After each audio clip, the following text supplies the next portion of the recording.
Limit x are equal to 5 का 2 का left और फंक्शन। तो 2 से कम के लिए हमें कौन सा फंक्शन लेना है? 2 से कम के लिए तो ऊपर वाला फंक्शन लिया जाएगा। 2 से कम के लिए x की power 3 minus 3।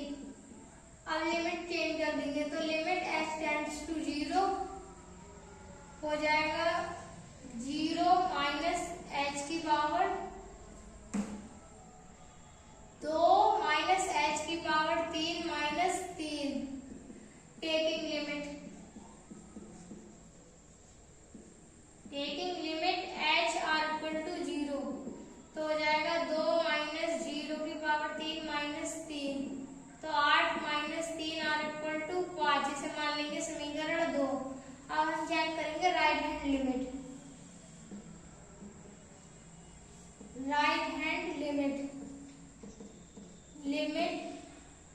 x tends to 5 का राइट और function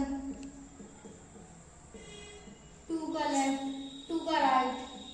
limit x tends to 2 का राइट और फंक्शन नीचे वाला आएगा तो x² plus 1।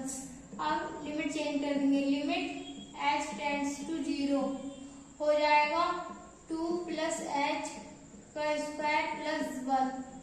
Taking limit h are equal to 0 तो हो जाएगा 2 प्लस 0 इसका स्क्वायर प्लस 1 तो हो जाएगा 4 और 1 5। इसे मानते हैं समीकरण 3। तो function of value left hand limit और राइट हैंड लिमिट बराबर है। So function is continuous at x are equal to 2 पर। तो ये function x are equal to 2 पर शांतत है। फंक्शन नंबर 3 है फंक्शन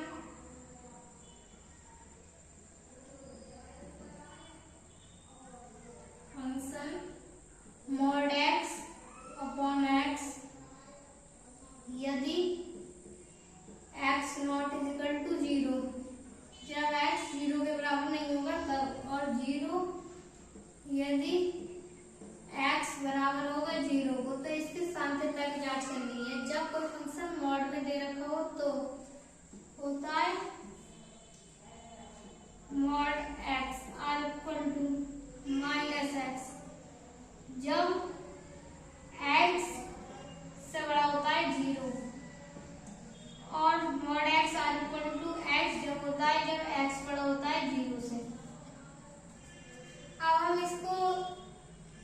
इसकी जांच कर लेते हैं शांतता की at x are equal to 0 पर।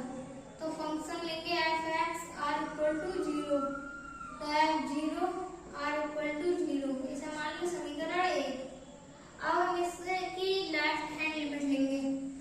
तो left hand limit are equal to limit x tends to 0 का लेफ्ट। तो फंक्शन लेंगे ऊपर वाला mod x अपॉन x। अब लिमिट चेंज कर लेते हैं तो हो जाएगी लिमिट x टेंड्स टू 0 और ये 0 से कम है इसलिए माइनस x आएगा। तो minus X are equal to X, X से एक्स कट जाएगा तो माइनस 1 बचेगा। इसे मान लेते हैं समीकरण 2। अब राइट हैंड लिमिट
के लिए x upon mod x। Limit change कर लेते हैं तो हो जाएगी limit x tends to 0। x left के लिए इसलिए माइनस एक्स आ जाएगा और इससे ये कैंसिल हो जाएगा तो -1 आएगा। इसे समीकरण 2 मान लेते हैं। अब राइट हैंड लिमिट चेक करते हैं। Right hand limit x tends to 0 का राइट और फंक्शन लिया जाएगा नीचे वाला और नीचे वाला फंक्शन।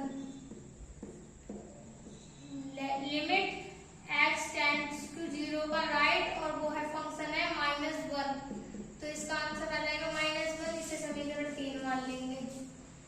तो value of function left hand limit और राइट हैंड लिमिट बराबर है, सो फंक्शन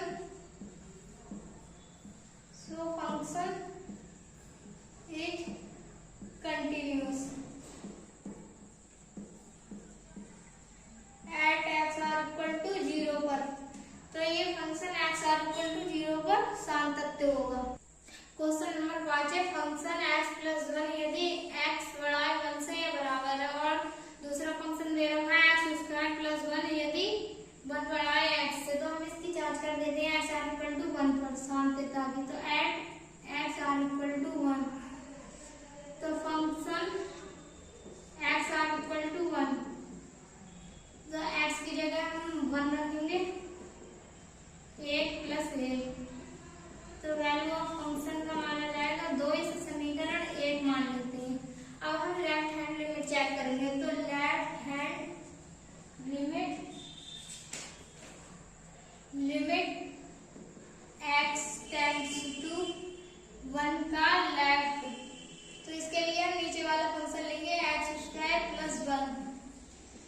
आप लिमिट चेंज कर लेंगे। Limit x tends to 0 1 minus h का square plus 1, taking limit h बराबर 0, तो हो जाएगा 1 माइनस 0 प्लस 1, एक का वर्ग एक ही हो जाएगा, ये आ जाएगा 2। इसे मान लेते हैं समीकरण 2। अब राइट हैंड लिमिट चेक करते हैं। Right hand limit x tends to 1 का राइट और function limit x tends to 1 का राइट और x प्लस 1। इसे चेंज कर लेते हैं लिमिट को। Limit h tends to 0 1 plus h plus 1, taking limit x बराबर 0, तो हो जाएगा 1 प्लस 0 प्लस 1, तो हो जाएगा 2। इसे समीकरण 3 मान लेते हैं। तो value of function left hand limit और राइट हैंड लिमिट बराबर है, सो इसीलिए फंक्शन इज कंटिन्यूअस।